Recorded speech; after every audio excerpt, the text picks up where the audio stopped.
আসসালামু আলাইকুম। Fabius cooking blog থেকে সবাইকে স্বাগতম জানাই। আজ আমি আপনাদের জন্য খুবই সহজ একটি এবং বাচ্চাদের খুবই পছন্দের একটি রেসিপি চিকেন বান তৈরি করে দেখাবো। তাহলে চলুন দেরি না করে পুরো ভিডিওটি দেখে নিই। চিকেন বান তৈরি করার জন্য এখানে প্রথমে হাফ কাপ উষ্ণ গরম দুধ নিয়েছি, আর সেই সাথে নিয়েছি 1 চা চামচ চিনি, আর দিয়ে দিব 1 চা চামচ ইস্ট। এখন দুধের সাথে ভালো করে মিশিয়ে নিচ্ছি। এখন আমি দিয়ে দিব 1 কাপ ময়দা, এখানে আপনারা আটাও দিতে পারেন। এখন আমি ভালো করে এই দুধের সাথে মিশিয়ে নিচ্ছি। মিশিয়ে একটা সফট ডো তৈরি করে নিব। বেশি শক্ত হবে না, বেশি নরমও হবে না। এবার ভালোভাবে মথে নিতে হবে। সামান্য একটু তেল দিয়ে এভাবে ভালো করে মথে এভাবে রেখে দিতে হবে কিছুক্ষণের জন্য। এই তো আমার ডোটি বানানো হয়ে গেছে। এখন আমি চিকেনের পুরটা বানানোর জন্য প্যানে তেল দিয়ে দিলাম। এখন আমি এর ভেতরে দিয়ে দিব পেঁয়াজ কুচি, মরিচ কুচি, আর দিয়ে দিলাম আদা রসুন বাটা। এখন দিয়ে দিব 1 কাপ চিকেন কিমা। চিকেনটা ভালো করে মিশিয়ে এখন দিয়ে দিলাম সামান্য একটু হলুদের গুঁড়া, লাল মরিচের গুঁড়া, জিরার গুঁড়া, ধনিয়া গুঁড়া, আর গরম মশলা গুঁড়া, আর গোলমরিচের গুঁড়া দিয়ে দিলাম।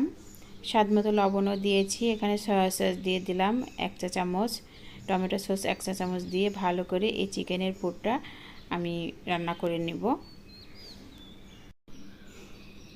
এতো ভালো করে মশলার সাথে চিকেনটা ভালো মিশিয়ে নিয়েছি। এখন হালকা করে ভেজে আমি নামিয়ে নিব।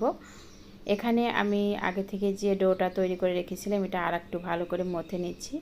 এখন আমি এর থেকে মিডিয়াম সাইজ করে আমি এই যে একটু বড় করে লেচি কেটে নিব। এভাবে সবগুলা কেটে নেব। এখানে আমার 5টির মতন এই যে ডো ভাগ করে নিয়েছি। এখানে আমি একটি ডো নিয়ে নিলাম। ডোটি ভালো করে আমি মথে নিয়ে এভাবে গোল করে নিয়েছি। এখন হালকা একটু ময়দা ছড়িয়ে দিয়ে হাত দিয়ে এভাবে এই তো একটা বাটির মতন করে নেব। এখন এর ভেতরে আমি 1 চা চামচ করে এই যে চিকেনের পুরটা দিয়ে দিব। তারপর ভালো করে এই যে মুখটা আমি আটকিয়ে দিব যাতে পুরটা না বের হয়ে যায়।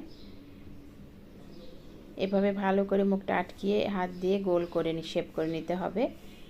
এই যে দেখুন, এই তো সব বানগুলো আমার তৈরি করে নেওয়া হয়ে গেছে। বানিয়ে কিছুক্ষণ রেখে দিতে হবে।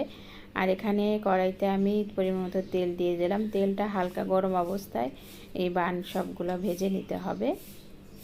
আমি এখানে ছোট একটি কড়াই নিয়েছি, এজন্য একটি একটি করে ভেজে নিচ্ছি। আপনারা বড় কড়াইতে একবারেই ভেজে নামিয়ে নিতে পারেন। অল্প অল্প আঁচে দিয়ে এভাবে সবগুলো ভেজে নামিয়ে নিব। এই তো দেখুন কত সুন্দর হয়ে গেল চিকেন বান তৈরি করা।